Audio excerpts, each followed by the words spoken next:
What's up mga idol? Si Stan big comeback, first practice sa Hinebra.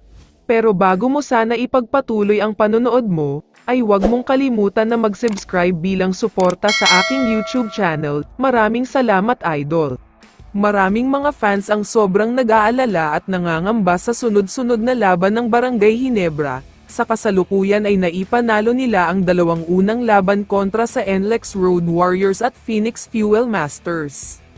Pero ang huling laban nila kontra sa malakas na Hong Kong Eastern ay natalo sila. Nakita din natin kung gaano kadami ang turnovers at errors nila, at higit sa lahat ay sobrang daming missed shots lalo na itong si Justin Brownlee.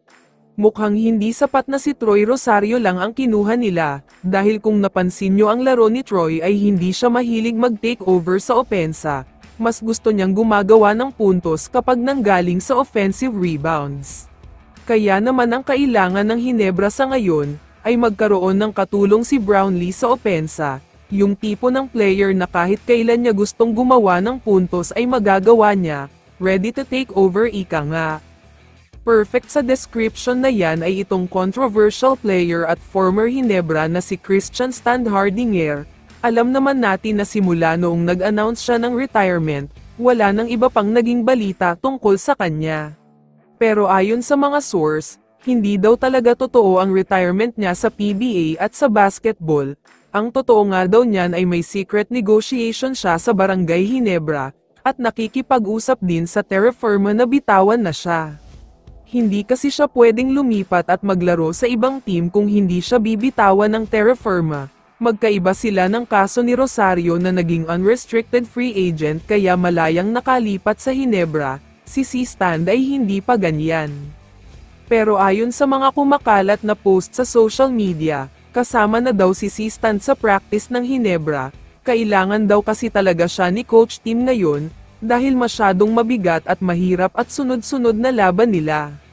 Kung ako naman ang tatanungin, sa tingin ko ay sobrang kailangan nga ng Hinebra itong si Stan, dahil kahit kailan niya gusto ay makakagawa siya ng puntos. Kaya nga nakapag-champion ng ilang beses ang Hinebra dahil sa kanya. Ang magiging katanungan na lang dito ay kung sino ang player na bibitawan nila para maging kapalit ni Stan. Pero sa tingin ko ay future draft picks lang ay papayag na ang Terra Firma, kaya sobrang sulit talaga kapag nagkataon.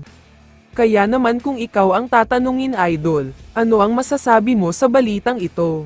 I-comment mo naman ang sagot mo sa tanong na ito. So dito na nagtatapos ang video na ito. Maraming salamat sa pagsuporta at panonood mga idol. Ingat at bye-bye.